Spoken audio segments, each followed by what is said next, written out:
भीमसेन और हिडिंबा का विवाह। महाभारत के बाद हिडिंबा का क्या हुआ, हिडिंबा कहाँ चली गई और हिडिंबा के परिवार में कौन बचा। नमस्कार दोस्तों, मेरा नाम नारायण विजय, स्वागत है आप सभी का मेरे इस चैनल पे। दोस्तों आज हम भीमसेन और हिडिंबा के विषय में इस वीडियो में आगे जानेंगे। चलिए दोस्तों इस वीडियो को हम शुरू करते हैं।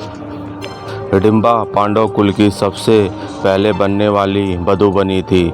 लाक्षागृह यानी लाह के बने घर को जब दुर्योधन एवं मामा शकुनी की योजना के अनुसार जलाया गया तब पांचों पांडव अपनी माता कुंती समेत उसी भवन में थे। इन सभी की हत्या करने हेतु ऐसा किया गया था।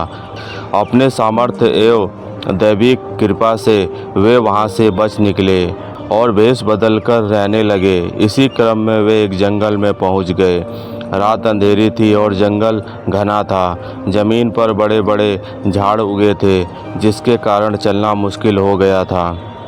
तब धर्मराज युधिष्ठिर ने भीमसेन से उन सभी को ले जाने का अनुरोध किया। भीमसेन ने अपनी शक्ति का परिचय देते हुए अपनी माता सहित अपने चारों भाइयों को उठाकर चलना प्रारंभ किया।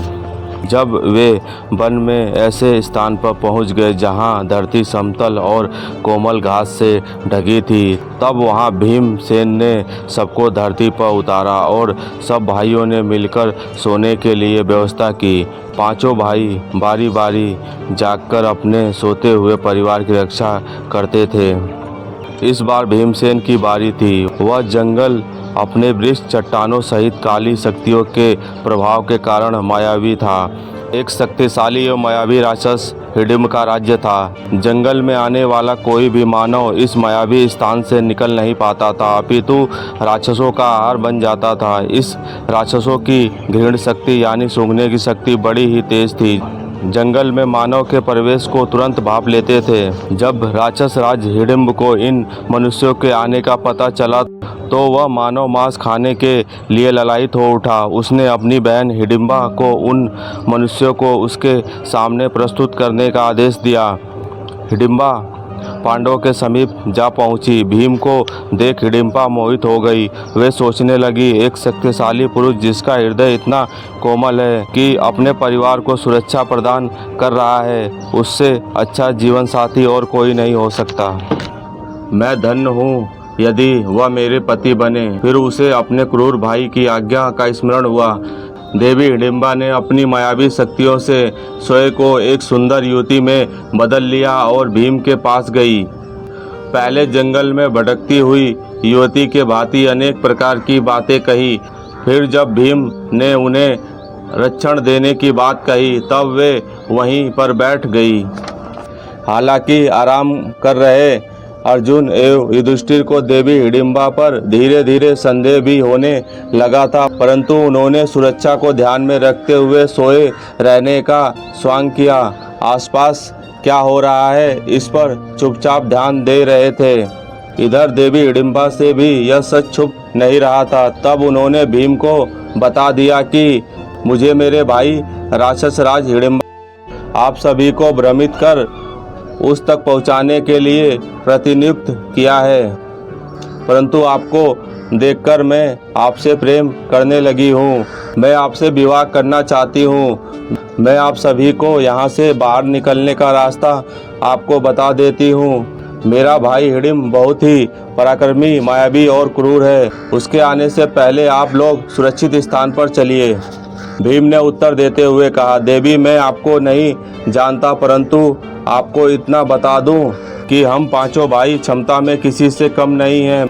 मैं वृकोदर किसी भी राक्षस को समाप्त करने में सक्षम हूं, इसीलिए मुझे इनकी निद्रा भंग करने की आवश्यकता नहीं है।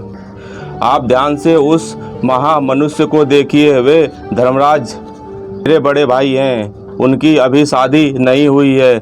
मैं अभी किसी प्रकार का विवाह नहीं कर सकता हूँ। चर्चा चल ही रही थी कि राक्षस राज हिडिंब वहां पहुंच गया। अपनी बहन को ऐसा विभूषित देख वह क्रोध से भर गया। अपनी बहन और सभी पांडवों को मृत्यु दंड देने का निर्णय लिया। दूर से ही अपने भाई के घात रूप को देखकर देवी हिडिंबा भयभीत हो गई और भीम को अपने परिवार को जगाकर सुरक्षित स्थान पर ले भागने को कहा, परंतु वे कह भी किससे रही थी। महाबली भीम से, जिन्हें राक्षसों और जानवरों से लड़ना पसंद था। भीम ने हिडिंबा से कहा, यह याचना अनुचित है। मैं पीठ दिखाकर भागने वालों में से नहीं, ना ही ऐसे राक्षस की उड़नतता के लिए अपने परिवार की नींद भंग करूं। युधिष्ठिर एवं अर्जुन सतर्क होकर सब सुन रहे थे, परंतु सोए मनुष्य के भांति स्थिर थे। भीम ने क्षण भर में हिडिंब को पकड़कर घसीटते हुए दूर स्थान पर ले गए। यह देखकर युधिष्ठिर एवं अर्जुन उठने का स्वांग करने लगे। उन्हें जागता देख हिडिंबा ने विनम्रता से पांडवों को सब बताया। बाकी सब हिडिंबा की बात सुन रहे थे, परंतु युधिष्ठिर एवं अर्जुन का पूरा ध्यान भीम पर था। अर्जुन ने भीम से चिल्लाकर कहा, भ्राता भीम, इस राक्षस का वध अतिशीघ्र कीजिए। यह सुन भीम ने घात प्रहार से हिडिंब के पीठ के टुकड़े कर दिए। हिडिंब का वध होते ही सारे राक्षस भीम के सामने घुटने टेक कर बैठ गए और उन्हें अपना राजा मान लिया। तभी भीम ने कहा, मैं तुम्हारा राजा कैसे हो सकता हूँ? तुम राक्षस हो और मैं मनुष्य। तब उनके मंत्री ने कहा, हे राजन, हमारे यहाँ परंपरा है कि जो हमारे राजा को मारता है वही अगला राजा बनता है। एक शक्तिशाली राजा ही अपनी प्रजा को सुरक्षा प्रदान कर सकता है, और प्रभु, आप तो राक्षस राज हिडिंब से भी अत्यधिक शक्तिशाली हैं। यह सुनकर भीम ने कहा, परंतु मैं आपका राजा नहीं बन सकता। तब फिर से हाथ जोड़कर उनके मंत्री ने कहा, राजन, ऐसा ना कहें। बिना राजा के प्रजा अनाथ हो जाती है, जंगल राज हो जाता है। इन सब बातों को सुनकर धर्मराज युधिष्ठिर ने विचार करते हुए समय मांगा। तभी वहाँ देवी हिडिंबा आकर पांडुपुत्र भीम से कहती है, हे राजन, कृपया कर मेरे प्रेम को स्वीकार करें, मुझे अपनी पत्नी बनाने का सौभाग्य दें। इस पर भीम ने कहा, ऐसा कैसे हो सकता है? तुम राक्षस कुल की हो, मैं मनुष्य हूँ। मेरे समाज में क्या तुम्हें वांछित स्थान मिल पाएगा? तब देवी हिडिंबा ने कहा, मुझे आपके समाज की स्वीकृति की इच्छा नहीं है, अपितु आपके स्वीकृति की इच्छा है। आप यहाँ का राजा बन मुझसे विवाह करें, 1 वर्ष तक मेरे साथ रहें। जब मुझे पुत्र रत्न की प्राप्ति हो जाएगी, आप यहाँ से प्रस्थान कर सकते हैं। हम मायावी जानते हैं, मेरे पुत्र जन्म के कुछ समय बाद ही युवावस्था को प्राप्त हो जाएगा, तब आप यहाँ से प्रस्थान कर सकते हैं। मैं आपको नहीं रोकूंगी। मेरे पुत्र के रूप में इस कबीले को उसका राजा मिल जाएगा। फिर रोते हुए माता कुंती के चरणों में गिरकर कहा, माता, एक स्त्री के प्रेम की पीड़ा तो आप ही समझ सकती हैं। माता, मुझे अपनी पुत्र वधू स्वीकार कर लीजिए। 1 ही वर्ष की तो बात है, मेरा भी कल्याण हो जाएगा और इस कबीले का भी। माता कुंती ने देवी हिडिंबा से कहा, हे पुत्री, तुम्हारी बातें तो धर्म संगत लगती हैं, मुझे विचार करने का समय दो।